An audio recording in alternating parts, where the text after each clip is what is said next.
Miles Kennedy sings Axl Rose better than Axl Rose sings Axl Rose. I think this guy is definitely going to be up for a Grammy next year. The show, Dave, you're not going to believe what my number one is. The road trip to Tennessee, Dave, was absolutely nothing like I ever seen in my life. We drove away and our car was covered in ash from the fires. I saw more naked people over the 5 days I was there than I have seen in my entire life before or since. I was never so proud to have Metallica come to Ireland and be so close to my house. We were outside Madison Square Garden at like noon on show day waiting to get into that show. Kanye West didn't come on till like 3 a.m., but he still absolutely killed it. Welcome back to another episode of That Sound Podcast. And if you love music, you're in the right place. Today I am joined by Dave Ferraro, all the way over there in Boston. How are you, Dave? I'm great. Apparently I'm in the right place, so we're good. Thanks for having me back again. Oh, it's great, man. Great feedback from everyone enjoying your friendly voice on the podcast. But today we have a good one, Dave. What are we going to do? Today we're going to do our top 5 concerts.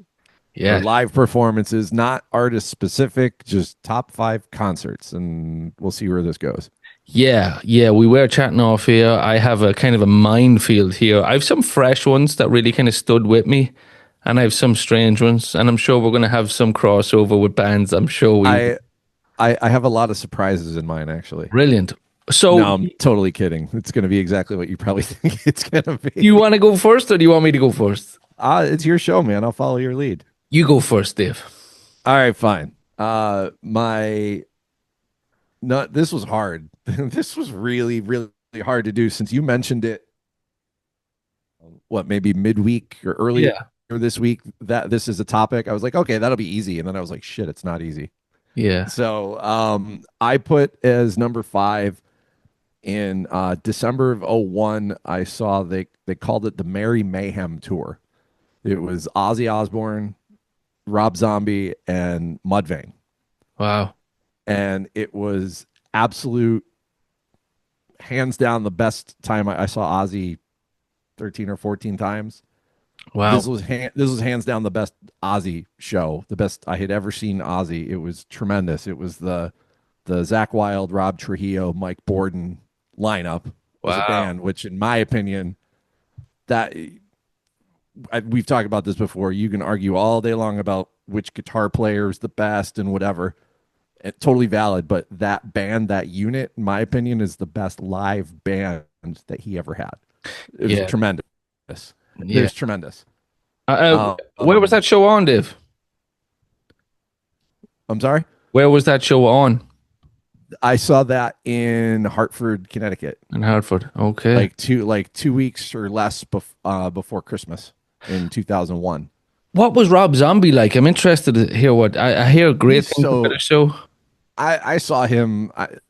It's been a long time now, but I've seen him a bunch because he was always doing like the Ozfests every year. I saw him, at a bunch of shows. Second stage, small stage, bigger stage. Yeah. Oh, he just jams. Yeah. He's great live. He was really, really good. I mean, it was just a great. And then Mudvayne, that was back when they were doing their whole, I guess, like alien weird look. Right. And they were still kind of new. So they're really, really, really good live band. Brilliant. And then it was all Christmas themed. So when Ozzy came into the venue, it was indoors in an arena. Oh, it's better. He had you could find video of this. I actually found video of the Hartford show that I was at. It's shitty, VHS somebody, whatever from back.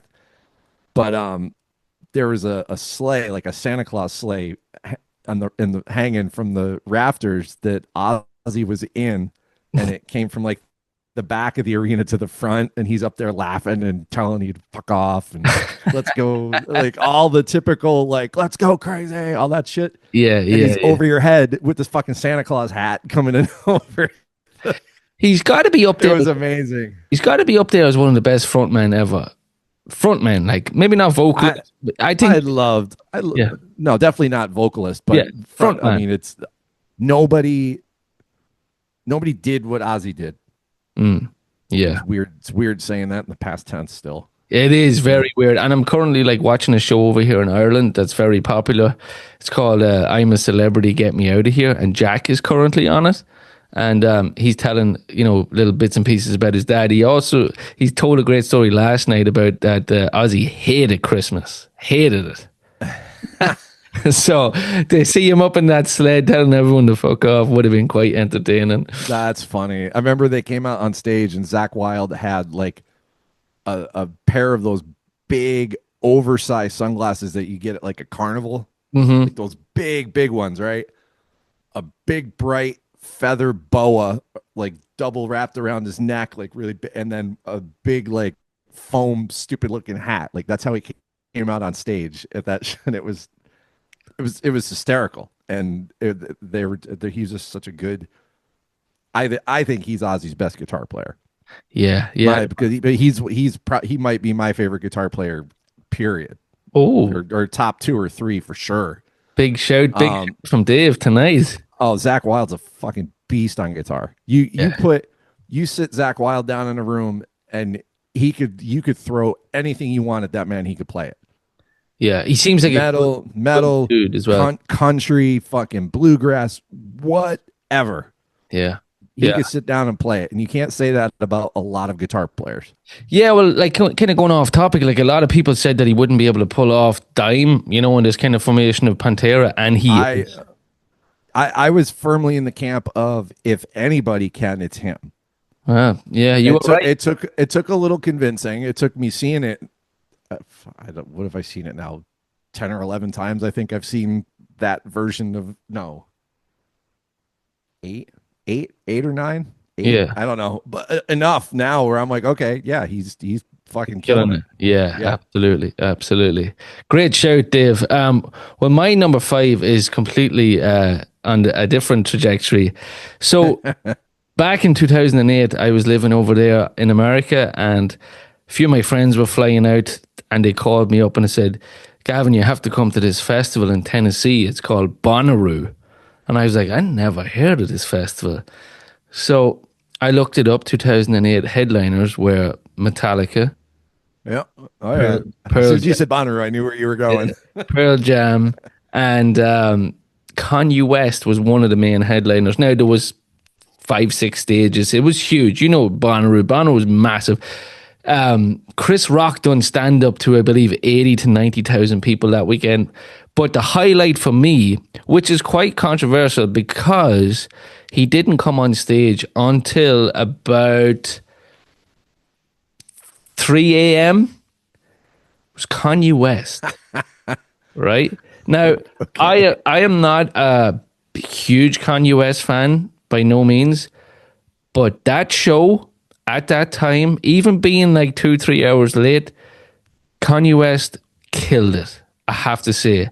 I'm not his biggest fan right now, but that album was around the time of like the College Dropout or the whatever that album was called. But I'll never forget You got me. I'll take your word for it. yeah. You're like whatever album Kanye. Yeah, Like it was just, I swear to God, he was so good live though. Like, I'll appreciate awesome. any music. That's But awesome. he has that song, Good Morning, Good Morning, doo, doo, doo, doo. But literally, Tennessee is flat, like, and like the sun started coming up. Like, it was like that early in the morning, late at night. And I was like, this is magical. This is like a fucking dream. And I just thought he killed it. And a lot of people were like, oh, F Kanye West, this was terrible. He took so long. But for me, I think it was just that whole experience of driving down from New Jersey to Tennessee. We rented an RV, a 30-something foot RV that we probably shouldn't even have been driving. We probably didn't even have the proper license for. But it was such an experience. I remember stopping in like West Virginia and, drinking beers with locals. And we finally get to Manchester, Tennessee. I see my boys Metallica. I see Pearl Jam. They were magical moments. But I'm Kanye stood out for me, I have to say, and I've never That's seen him awesome. again. I've never That's seen him awesome. again. But that show was unbelievable, and I probably was heavily intoxicated as well, which probably helped. But It was amazing. It really was. I thought it was a magical moment, and I tell that story so many times. And I tell Kanye West fans, and I show them the set list of what they played. And it is like it's the hits. For me, it's his best stuff. But I know we're kind of a rock podcast here, but I appreciate all music, and it's probably going to get crazier as this list goes on. But number five for me, Kanye West, 2008, Bonnaroo.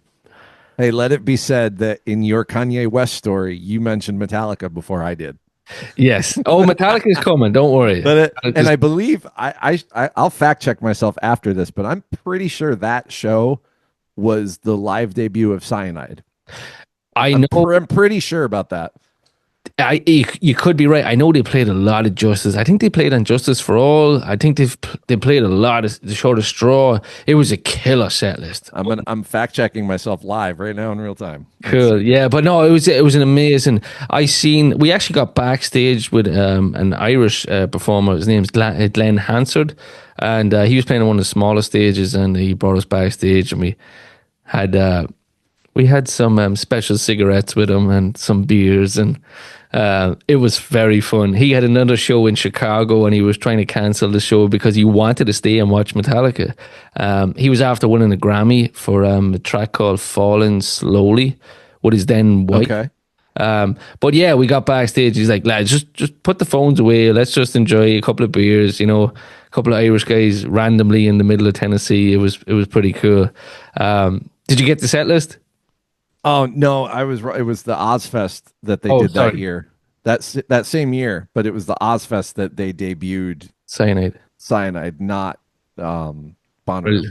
Yeah, okay. Metallica killed it that weekend as well, and Pearl Jam killed it as well. Of course they did. But yeah, we were well back at Bonnaroo, but yeah, what an experience. I was young, man. I was 22. Yeah, fresh. But yeah. So what do you got number 4, Dave? Number 4, we've talked about this guy's other band, but I saw Slash with Miles Kennedy. Actually, that ties in nicely. I wasn't even thinking of that. There you go. Slash, his band was Slash with Miles Kennedy and the Conspirators is his name. It's his current main solo band that he has. Yep. They played at the House of Blues here in Boston. Mm-hmm. October of 18. So we saw them 3 days prior at Mohegan Sun at the casino. They played a show. They have a tiny little free stage area. They called wow, I can't think of the name of the damn place. Yeah. But it's at Mohegan Sun Casino. I was up there. Yeah, and it's a little mental block. The little tiny little stage where they played. The whole thing holds maybe a couple hundred people, and we got in and we were right up front, and they just blew me away. It was so good. And then they were in Boston 3 days later at House of Blues that we had tickets for already, and went and we've talked about Guns N' Roses before. Slash is like my first guitar hero, probably for a lot of people. And his solo work with the band's really great. Miles Kennedy has an awesome voice, an incredible voice, and they played.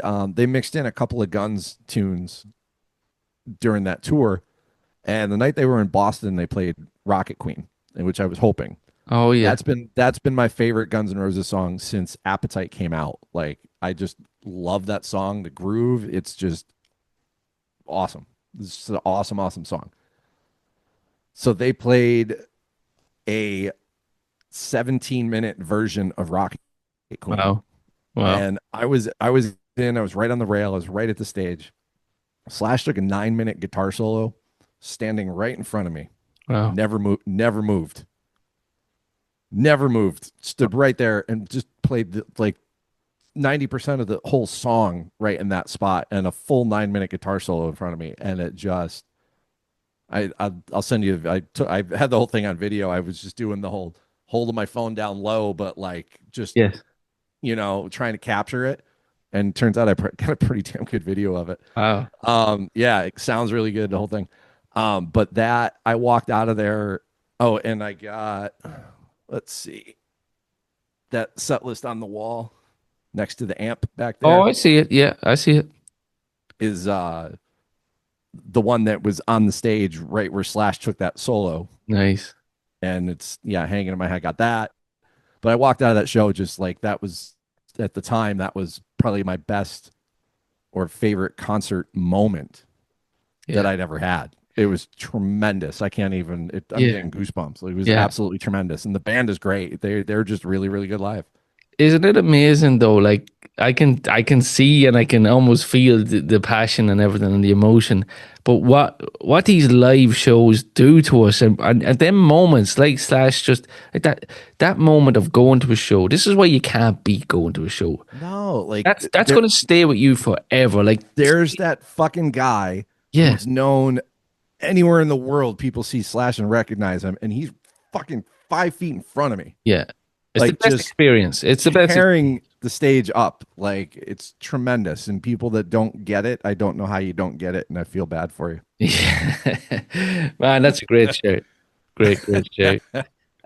Okay, I will go with my number four. And again, this is from left field. I did this list earlier on today, and I was trying to knuckle it down. I was trying to kind of show my palette of music, which is crazy.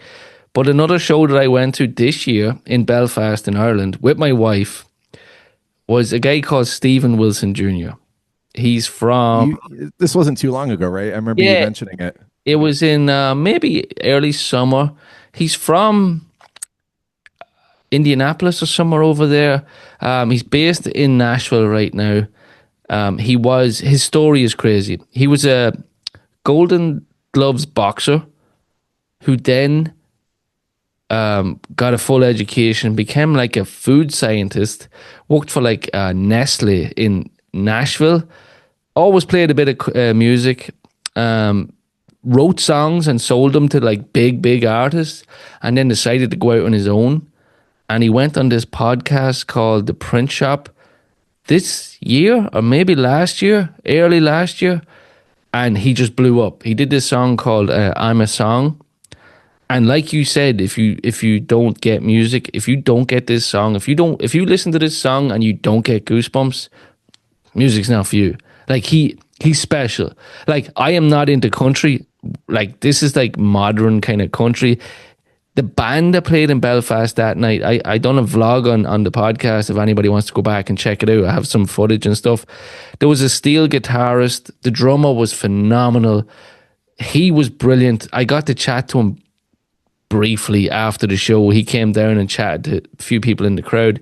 He was nominated for a CMA last week. He didn't win, but he performed, and by all accounts on social media, he stole the show. This guy is going to be huge. He's very good. He's almost, I know it's not for you, Dave, but like grunge meets country.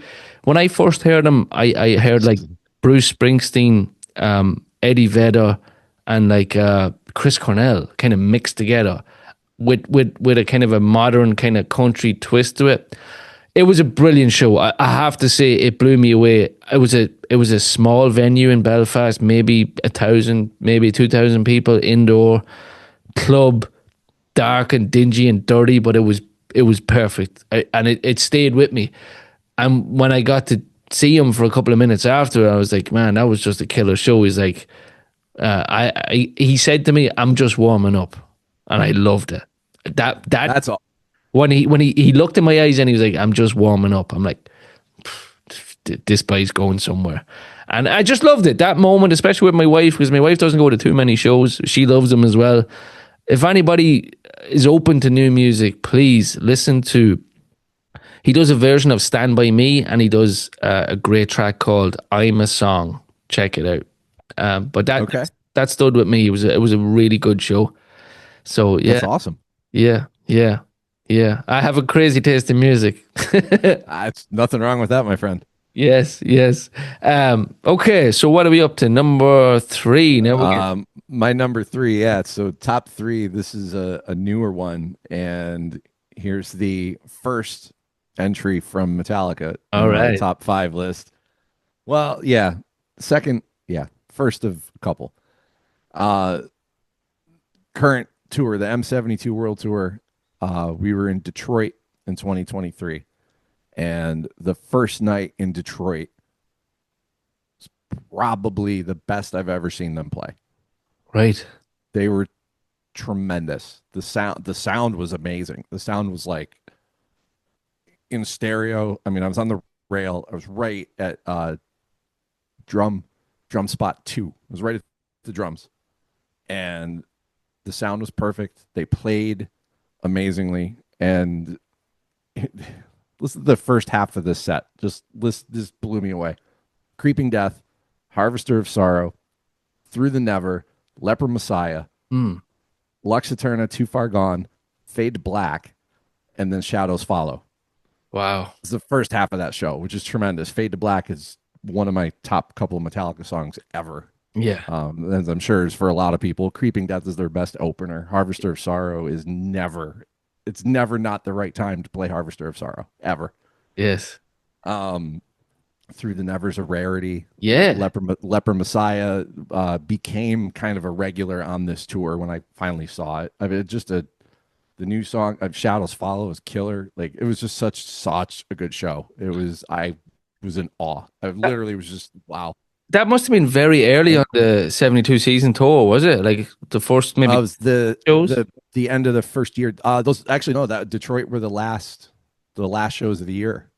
Because did you name four, three, four tracks from Three three? 70. Yeah, they were doing 3 forever, and then they started 2, and then now they're only doing 1. So One. Yeah. whatever. Yeah. That's awesome, man. Yeah. So Detroit stood out for you. Brilliant. And night two, you said? Night 1. Night one. Oh, Yeah, it was my 30. Yeah, it was my 30th show. wow. Yeah, night 1 was my 30, and it was yeah. I mean, they were just really good, Brilliant. really good that night. Yeah. Brilliant. Brilliant. Sounds good. Okay. Into my top three. Um, Going back to New York, Madison Square Garden, 2010. It was the second time, yeah, second time I've ever seen this band, but indoor in Madison Square Garden blew me away. I had nosebleed seats. I went with a friend, didn't kind of think a whole lot about it. I was in a bar one night and she said to me, she was another bartender that I knew, and she was like, "Do you want to go into the city like next week? I got an extra ticket to Pearl Jam." I'm like, "Okay." And I went in not with a whole lot of, I'm like, "Yeah, super cool. I like, Something to do. Why the yeah, hell not? yeah." Yeah, let's go. Yep. Fucking blew me away. Blew me away. I just looked at the set list earlier. I think they played 30 songs. What year was this again? Sorry. 2010. Okay. I think they pulled a couple of live tracks from it.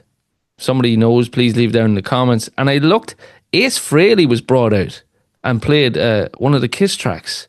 I just seen that on the set list. I'm like, whoa, I don't remember He that. couldn't even remember. Yeah. There was probably no flaming guitar, so he didn't remember. Yeah. But I remember talking to Pearl Jam fans. I'm like, that is one of the most iconic shows. Like, and I'm like, yeah, I was there. And I remember Eddie. I think Eddie started. I know Eddie can be Eddie, but I think he actually started kind of tearing up and actually got really emotional. They turned the house lights on when Better Man, and it wasn't the last track. It was like in the middle of the set, and they played Better Man, and the whole crowd was like screaming. And I know everybody sings the hits, but like everybody was. It was like, I don't know what it was, the acoustics, or maybe where I was up high, but it was like you said, that stereo sounded like it was wrapped around me, and it gave me chills. Like, and it was one of them shows where I didn't really think a whole lot about that. I wasn't expecting a whole lot. I was just going to go into the city for a few beers and go to a show. But I was like, And take it in. Yeah. I was like, whoa, that was amazing. I had seen them in Bonnaroo at a festival. You know, you've done it. Festival show and an indoor show was night and day for me anyway. Sound and everything. Oh yeah. Indoor was it blew me away, and from then I really went in more into Pearl Jam, and I've seen them. I don't think only one more time, and it was in Spain last year or the year before. I caught them in Madrid in Spain before the Metallica weekend. But yeah, they're a cool band, really good musicians, like you said. Ozzy's lineup, like the Pearl Jam lineup at that time, Matt Cameron was there, and you know Mike McCready and Stone Gossard. Like they're really good musicians. Eddie can bug me at times. He reminds me of Bono over here in Ireland. Yeah. Just sometimes, So just sing, my friend. yeah. So Ace Frehley came out. Are there any other moments that really stand out that you remember? Like I remember Black, and I remember I just remember the crowd singing, and I think I was still young enough. Like I've been to a good few shows, but I've been nowhere near what you've been to or our friends have been to. And, you know, it was just that moment where I just kind of got like, my senses went to another level. The music opened up another 10 doors for me. Like Sure. I'm looking at I'm like, holy shit, look what the bass player's doing You over here. felt like you were like part of something. Yeah, and like Kind of, yeah. I'm looking at the drummer and I'm looking at people around me and I'm bouncing off them and they're bouncing off me and I remember like hugging people and like this is amazing and everybody was like maybe it was just the section I was in. I was just in a good section indoor. Beers were flowing and the music just it stuck with me and I remember just walking out and going to a pub in New York and just going, holy shit, that was special. So yeah, Pearl Jam, 2010, Madison Square Garden. Great That's show. awesome. That's awesome. Great show. So what are we up to? Top two now. Yeah, my number two. Let's go back to Madison Square Garden Oh right. because I know it's coming. because why not? I know it's Because coming. why not? November of 2009, the 15th to be exact. I went to see Metallica again at Madison Square Garden on the Death Magnetic tour, and that was the first show. So I had been technically on the rail in Albany in 2004 indoors, but I was way back against the rail by where they had the opening where the band came into the arena. Oh, you're off So I to was the on the second. rail, but yeah, like way, so I was on the rail, but I wasn't by the stage. Yes, I get you. So I don't really count it. But this show at MSG was one of the first times, if not the first time, I was actually on the rail, right smack in the middle of the stage. The Death Magnetic tour, the drums were in the middle and they rotated. That's right. And they had the big coffin speakers, the whole thing. But I was right in the center of the stage with the drums right in front of me, and they were tremendous. Yeah. They were tremendous. The biggest thing, two biggest things for me was I kind of knew it was coming because I had been spying on the set lists. So I'm like, okay, if they're gonna play this song, I know where they're gonna play the song. My favorite Metallica song forever has been Dyer's Eve. Oh, And they had been sprinkling it in on this tour every so often. And I knew the spot in the set when it was coming. And I want to say it was after Puppets. Puppets ends, and then it's just quiet. House lights go down and whatever, and there's nothing going on. And I was like, oh, okay, they're gonna make me wait. And then all of a sudden they did it like a tape intro, and you just hear ba ba ba ba ba ba ba ba ba, and I lost my mind. wow. I lost my mind. I remember I grabbed the rail. I was like, every ounce. I mean, I was shaking. It was amazing. I couldn't believe they played it first of all, Yeah. and to hear that song after what had been 20 plus years of loving that song, and the rest of the set too. I mean, they played Trapped Under Ice that night. They played the Wow. Shortest Straw, Trapped Under Ice, Shortest Straw, My Apocalypse. They played Fade to Black. They Creeping Death. It was probably maybe the best version of Creeping Death I've ever heard. It was just incredible. And Lamb of God and Volbeat opened. It was Volbeat, Lamb of God, then Metallica. So that, I mean, it was just an amazing show and just Yeah. wow. And at the end of one, Lars gets the da da da da da da da, and he gets up and takes a couple steps, and he lobs a drumstick into the crowd, and it ended up in my hands. Oh shit. Nice. Nice.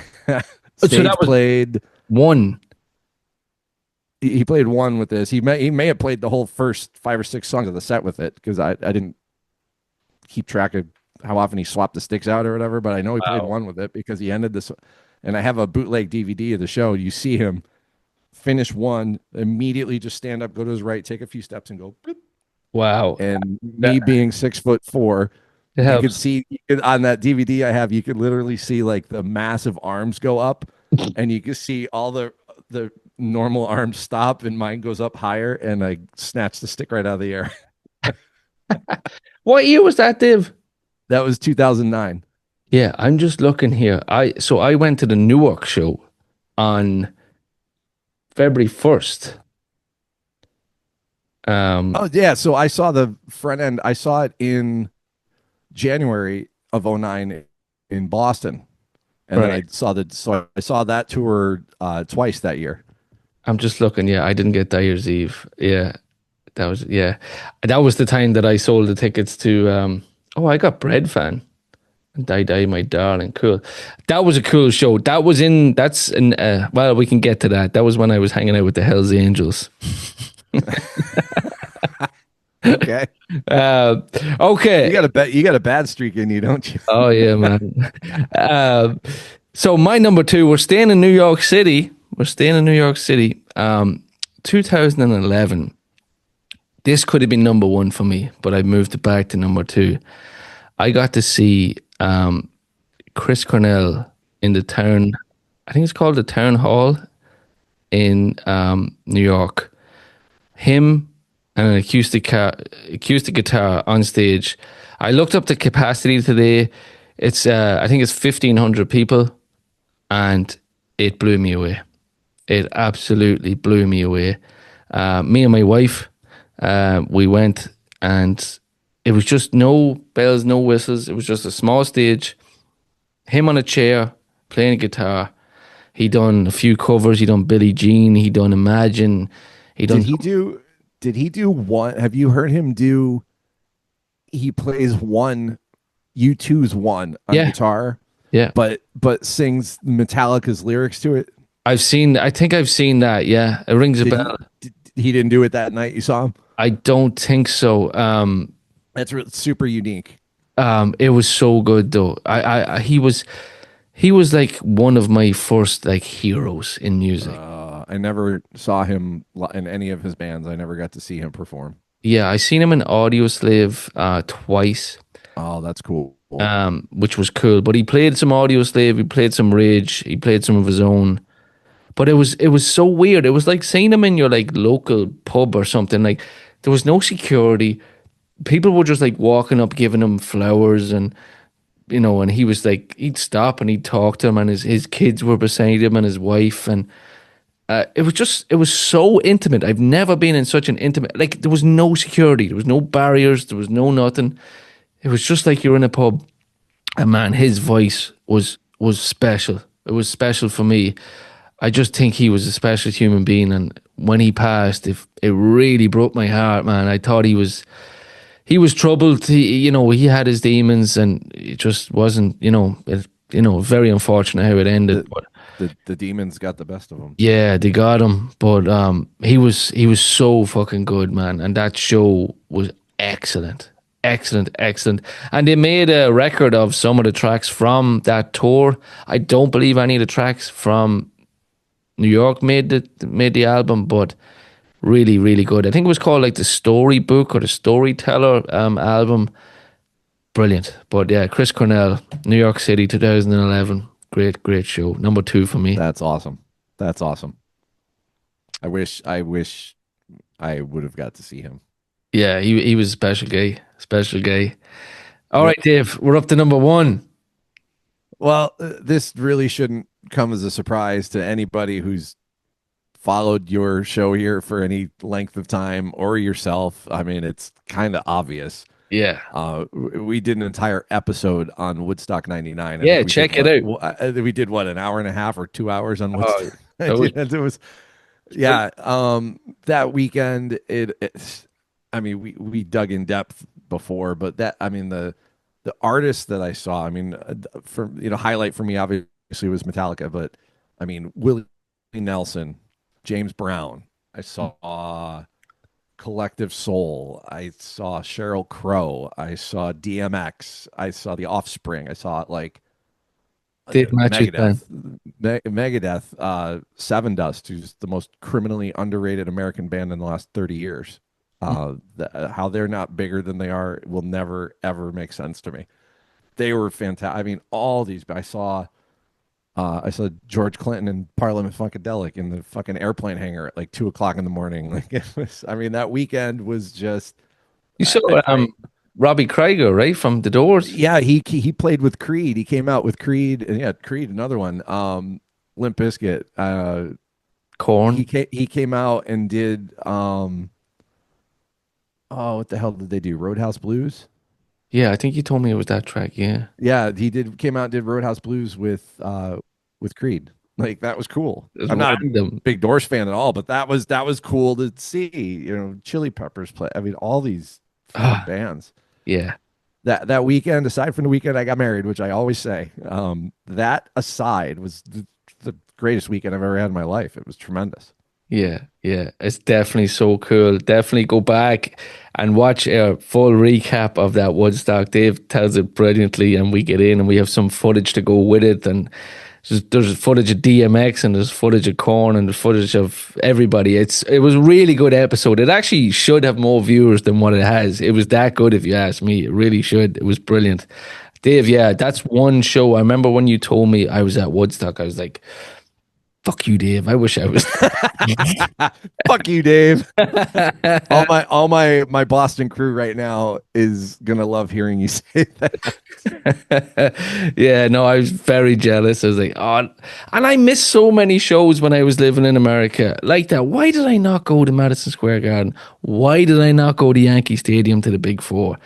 I asked, I don't know. I don't know what I was thinking. I just probably didn't have the friends to go with it. I don't know. I That's wish, not a reason. That's not a reason I to know. not go to a great show. I know. I question it every time it comes up, especially the Big Four in Yankee Stadium. I'm like, oh, you fucking idiot. That yeah, by the way, that show was pretty fucking awesome too. I know you. We talked about it too.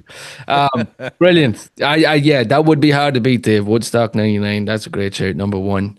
Okay, number one for me is Metallica. It is an Irish show that is Oh, I know this one. 20 minutes from my house. Those are the best. Those are the best. Slane Castle. When I heard that Metallica were coming to Slane Castle, Slane Castle, for any listeners in America, is a very iconic natural amphitheater in Ireland. It's beautiful. You have this big ass castle, big field, and 80,000 people rock up from all over the world and Ireland to enjoy music. We've had people like the Rolling Stones. Bruce Springsteen played his first ever gig to like 80,000 people. Queen, U2, everybody, Chile, everybody's played there. Everybody. It's almost like the Irish equivalent of like Red Rocks Yeah. Yeah, in yeah. terms of its uniqueness and its 100%. all that. Yeah. But when I heard the whispers that Metallica were headlining, I'm like, no way, please God, please God. And then one of my buddies in the kind of music industry over here in Ireland were like, it's confirmed. I'm like, yes. So I wasn't I wasn't as clued up as I should have been, but I got Gold Circle, which was like the kind of, the front pit, and I got them tickets. And for some reason, I went up to Slane. It was raining that day, but I didn't care if it was snowing. I was going to have a ball. And I went to a pub and we started drinking beers, and I was like, oh shit, time's going. Like, if we don't go in there, we're not going to get close. And I was there with Luke and a few friends, and Ghost were just finishing up, and we went in. I'm like, dude, we're too late here. We wasted these tickets. And no, we'll figure it out. We'll figure it out. So we strolled through everybody and found the entrance into Gold Circle, and Ghost were kind of just finishing up, and I could tell that people were after standing for a while that got in early. And I'm like, Luke, this is the time to move. We've been here Yeah. before. Right now, right So, between like, bands. Ghost were just finishing, and I'm like, oh, push, started just gently. And I just, next minute I knew, there was a microphone right in front of me. I'm like, this'll do. This will do. And I wasn't mean or anything. I just kind of like, people were like, okay, I'll just kind of go another little bit, and I'll go another little bit. And it helps when you're 6 foot or 6'1" or whatever I am. Yes, I can confirm that. Yeah. And I remember this, like, I got this tap on my shoulder. I'm like, yeah. They're like, are you going to stand there? I'm like, yeah. I can't see. What do you want me to do? Cut my legs off? I have a line. I Yeah. have a line that I use all the time. Should have got here before me. Yeah. Yeah. Or yeah. What do you want? Not Like, my fucking problem. that's what I said. I'm like, I'm sorry, but like, what do you want me to do? Cut my legs off? I'm tall. I'm sorry. I want to get a shirt. I want to get a t-shirt with a QR code on the back of it, a little one. And when you scan it, it says $250 and I'll move. Here's my Venmo. Oh, should have got here earlier. And the picture of you like this. That's even better. Yes. That's even better. Or this. Yeah, yeah. But no, I mean that shit pisses me off. Like Yeah. short people think they're entitled to. Yeah. No. But Slane Castle, yes, it mightn't have been the best performance by the band, but being so close to my house, the build up, we went up the night before to the, like, you have to, if I can picture this, Slane is a village about 1 hour from Dublin. It's so rural. It's a little village, maybe half a mile long, with like 3 or 4 shops, 3 or 4 pubs, and then there's nothing but fields and cows and sheep of what you imagine Ireland is. There's a big ass castle over here with a big ass field, and then Beer bottles everywhere. Metallica come to town, and it was just so good. That feeling that we all get from like passion that we talked about of shows that we've been to. That was like the proudest I've ever felt, like having my boys in my area playing there and looking around. And, you know, I'm in a small segment of one of the Metallica videos for The Memory Remains. You can see me pretty clearly. I'm like spread like this. And Oh, I'm going to go back and watch that now. yeah, the camera comes right. I'm wearing a Jets hoodie and the camera comes. You can't miss me. I'm like an eagle, and it's towards the end of it. You know when Lars kind of stands on the Yeah. You can't miss me. I'm not wearing glasses then. I got blinder since them years, unfortunately. But Hell yeah. I'm totally going to find that because I've had the people right now are going to be like, oh God, of course. I've been in more than a couple Metallica videos like that where it's just like, holy crap, that's me. And there's the band or whatever. Yeah. It's such a cool. It's brilliant. Like you see it and you're like, whoa, there I am. like that's forever. Like there, yeah. And it's so funny. The Madrid show that we went to too, the same track, The Memory Remains. Just as James starting it, you can see me and Luke in the background with the That Sound podcast t-shirts and headphones. Oh, that's excellent. Yeah, it's only for a second, maybe like 2 or 3 seconds, and he kicks the song off, and you can just see us in the crowd. We're standing in the stand, like at the bottom. Oh, I'm gonna watch that tonight. Yeah. So Madrid and Slane for the same track. So hopefully next year we'll get another few appearances. But yeah, just touching on Metallica, I'm really looking forward to next year. They wrapped up a great tour in Australia and New Zealand. They got some questionable fans asking about set lists and stuff like that, but look at roll with it. The guys are doing what they can. They're killing it. We've been spoiled so much with the no repeat sets here the last 3 years. Yes. And when it doesn't happen, it's like what are they gonna play? Like what do you expect them to play? Like that's what they're gonna do at a one-off show. Of course, like us knuckleheads that are there looking for the deep cuts, we amount to maybe 10% of the crowd. You know, they got. I don't even think that much.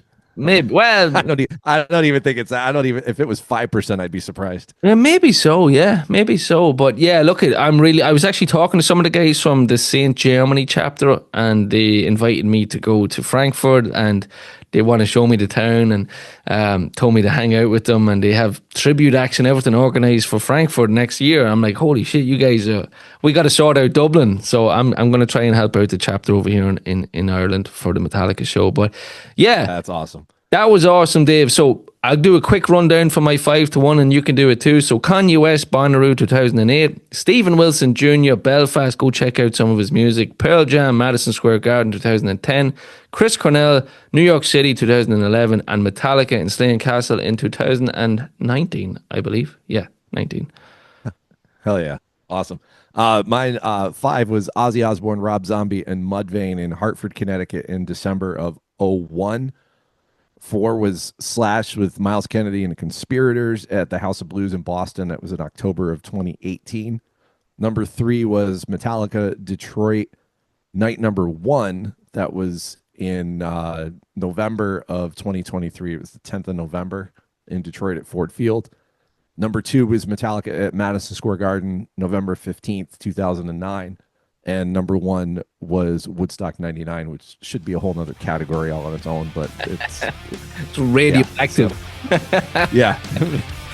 Man, that was a blast. I really enjoyed that. Especially it brings back that emotions of being at the shows. You almost get them feelings again, and just a little bit. It's great. Absolutely. Yeah. Absolutely.